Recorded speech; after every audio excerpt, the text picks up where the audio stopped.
If you're a regular viewer to my channel, you may recall that in September 2024 we visited this church, St John the Evangelist, in Caterham, in Surrey, in southeast England. It was part of the Heritage Open Days event. We were given a very special tour and were able to see parts of the church that are not generally open to the public. If you haven't yet seen that video and would like to take a look, you'll find a link to it at the end of this one. Today, I'm absolutely thrilled to say that we've been given very special and privileged access to the church's bell tower. We're going to climb all the way to the top, see and hear its magnificent bells, and climb out onto the roof to take a look at the stunning view. So please join me for this very special tour.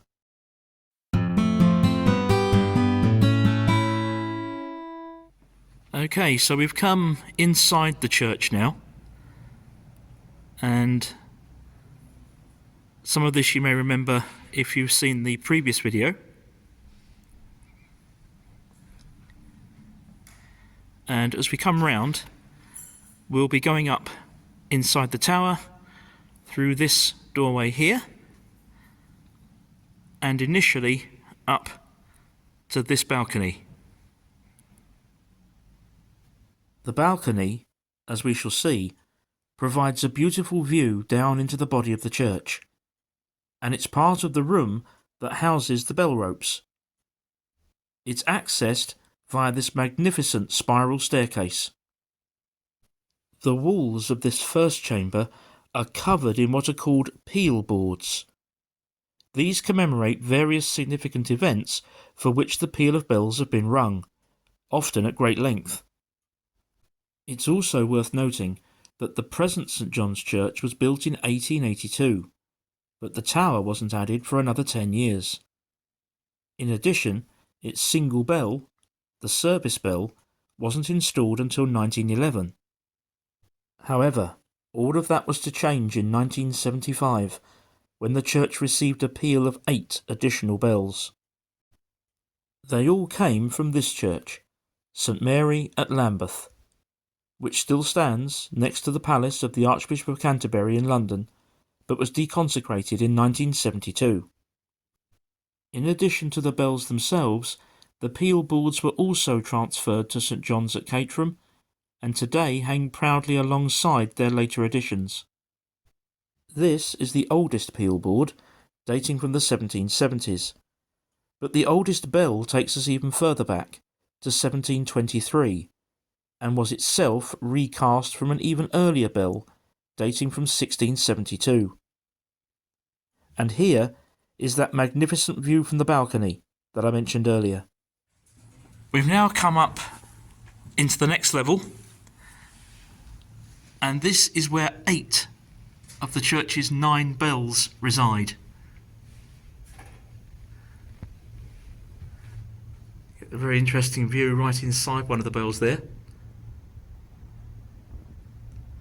The church's oldest bell is this one, bell number 3.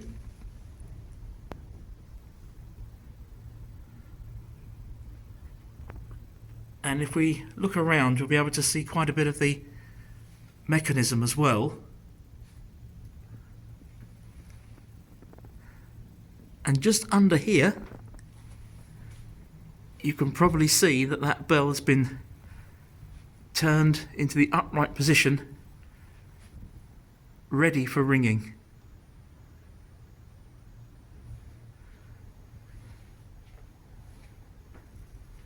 And again, we'll go just under here. You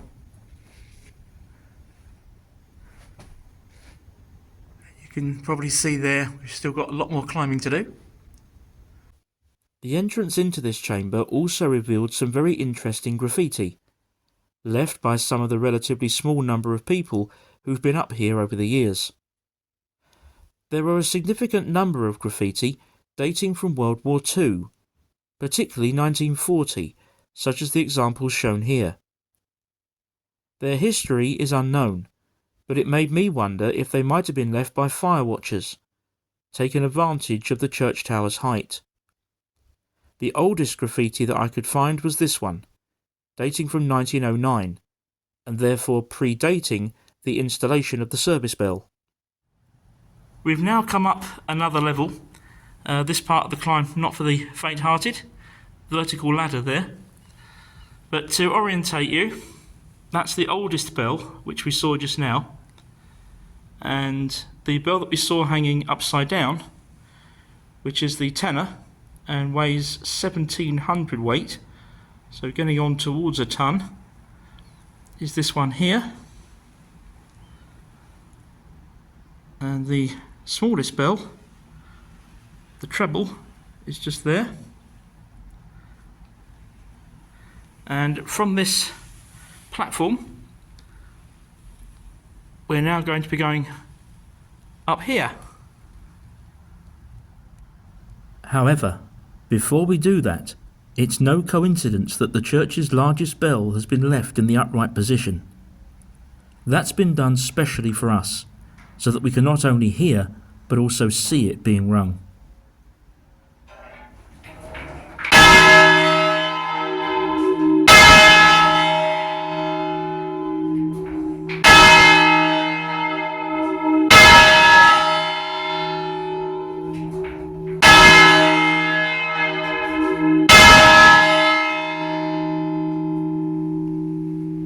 Absolutely fantastic. Isn't that wonderful?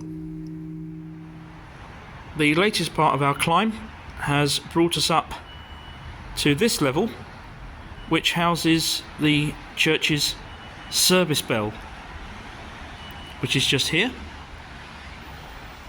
You get a little bit more noise now because a little bit of traffic and also the sound of the wind through the louvres here.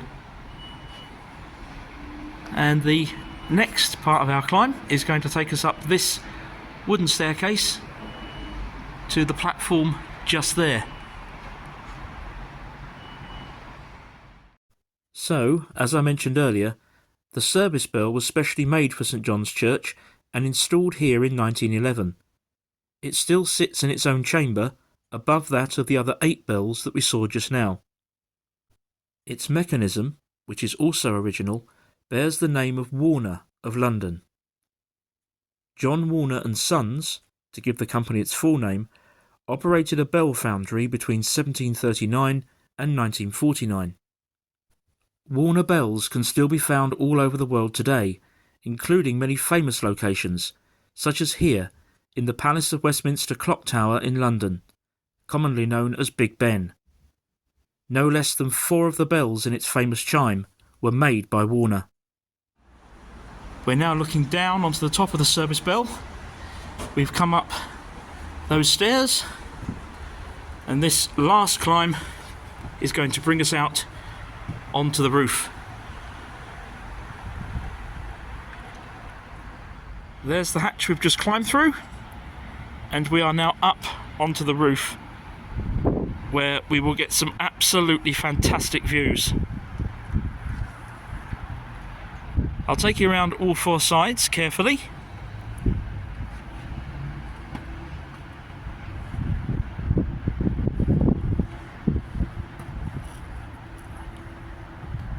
And to orientate you, for those who don't know, this is the centre of Caterham Valley.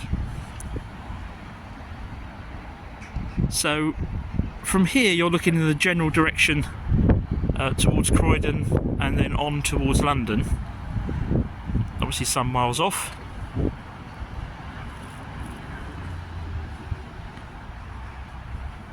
And then if you're wondering why it's called Caterham Valley, there is also Caterham on the hill, and you can see the hillside there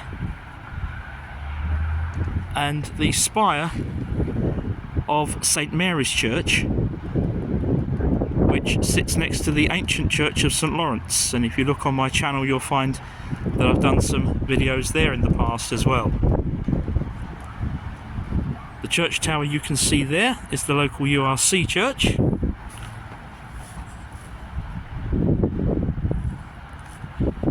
And we're going to be coming into the sun a little bit here, so please bear with me.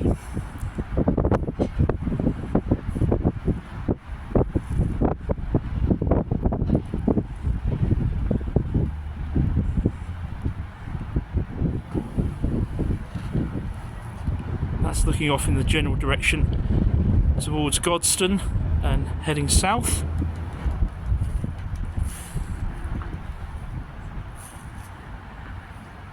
And then here we're coming back round once more past the hatch where we came out